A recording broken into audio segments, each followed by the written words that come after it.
Teacher Appreciation Week, dad jokes, and tips to help with testing anxiety. It's all up next on the interview. It's a good day, good day, good day. Yeah. Had a lot of bad ones this year, but today's a good day, good day, good day, good day. I've been up. Kenley Smith and Grace Theodosio. EJ Henderson with sports and Mia Cristiano with leather.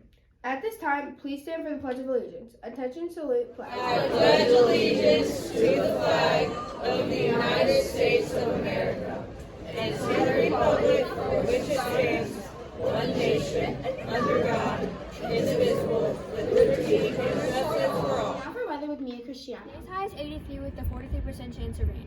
Tomorrow brings a high of 64 and a 60% chance of rain. This week is Teacher Appreciation Week. Be sure to tell your teacher thank you for all the hard work they have put in this year.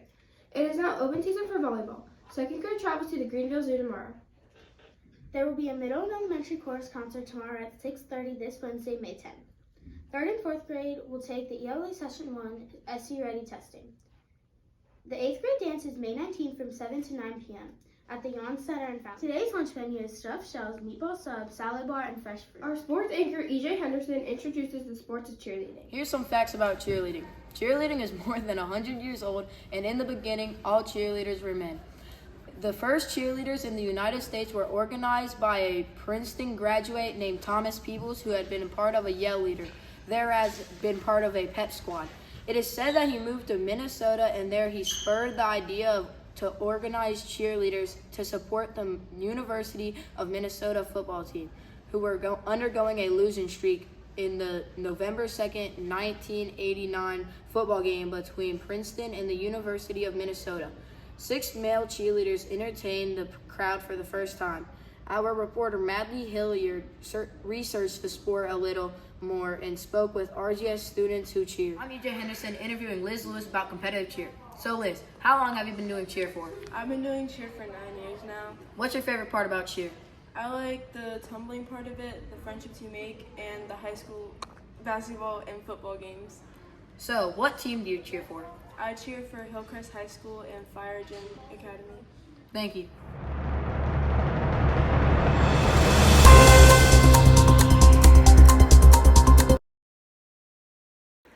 All-Star Cheer has been around since the 80s and has rapidly grew through the 90s. Cheer was invented by Hilda McDaniel in Minnesota.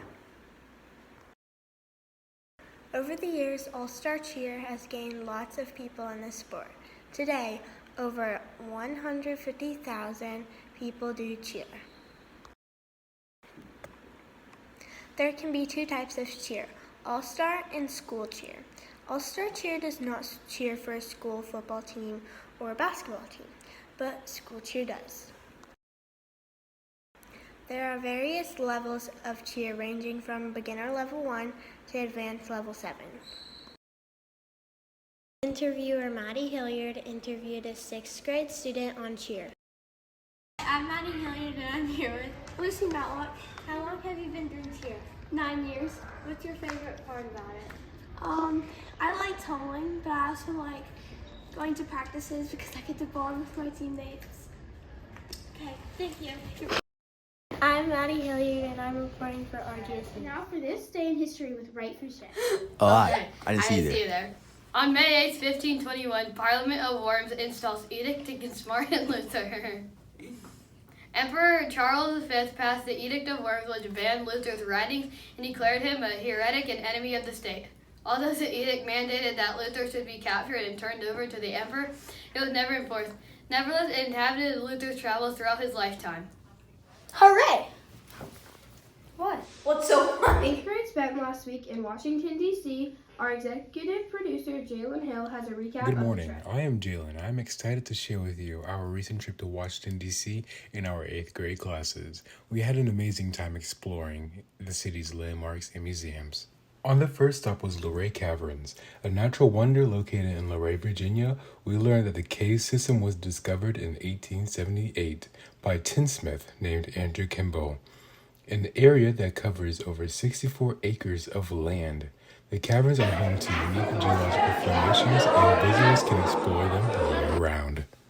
Next, we visited the White House, the official residence of every United States president since John Adams.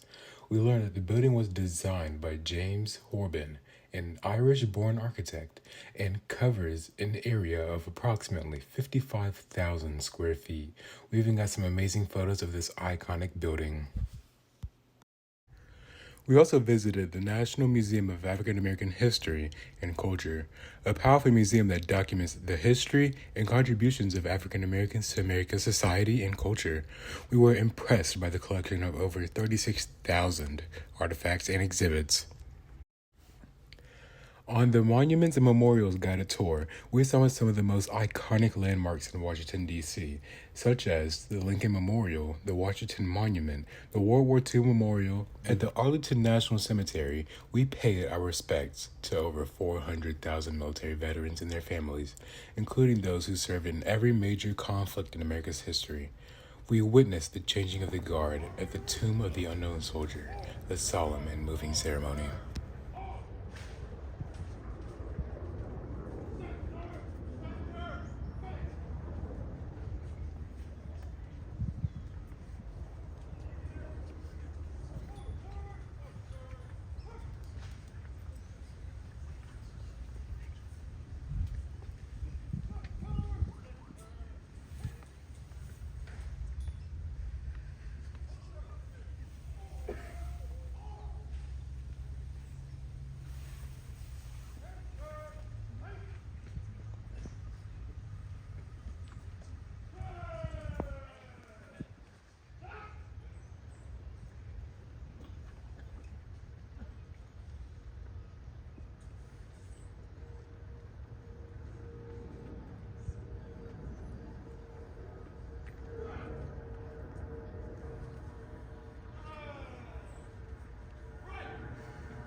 At the Holocaust Museum, we learned about the atrocities committed during World War II.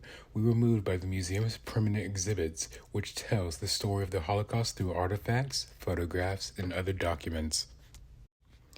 Lastly, we visited the National Air and Space Museum, which is part of the Smithsonian Institution. The museum is home to the largest collection of historic artifacts and spacecrafts in the world, including the Wright's 1903 flyer, the Apollo 11 command module, and the Space Shuttle Discovery. Overall, our trip to Washington, D.C. was an incredible experience, and we hope that our photos and stories will inspire others to visit this beautiful and historic city. Thank you for tuning in. For today's dad jokes, we have two students from Miss Cooksey's class. Let's see what they have. An alligator with a crock pot. For teacher appreciation, we spoke with a few students around the school to see why they are thankful for their teachers. So why are you thankful for your teacher? She's helped me through a lot, through tests that I haven't done really well. She's helped me a lot. Okay, Emma, and why do you like your teacher? Because she's really nice.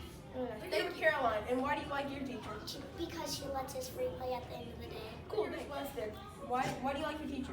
Because she's very nice. Miss Jeffka is really chill and she's very nice. She lets us have free time after she's done teaching us, and she wants us to have a lot of fun in her class. And now for Ryan for Monday. With state testing starting this week and continuing next week, we spoke with Counselor Dr. Clark for some tips on dealing with testing anxiety. Stress during testing. So I have 6 tips for you to deal with stress during testing. First one is stay positive. Your mindset matters. If you believe you can, then you can. Second one is get some sleep. If you want to cram late at night, that is not the thing to do before a big test. So just make sure you're prepared before the night of the test and then go to bed early. Number 3, fuel up. Make sure you eat breakfast and make sure that you have a snack or something to eat during the test. Probably not allowed, that's okay. Number 4, if you need to, just take some deep breaths before the test or during the test. It's okay to stop, breathe, and reset your mind. Number 5, read carefully. Don't rush. You can go back and read over what you read to make sure that you are understanding the passages.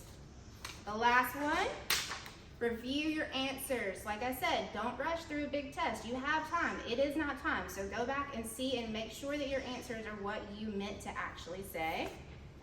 And the last thing really isn't a tip. It's just something I want to leave with you. Everybody takes tests differently. So don't worry about what others around you are doing during the test. You do you. Focus on your test and do your best. Okay.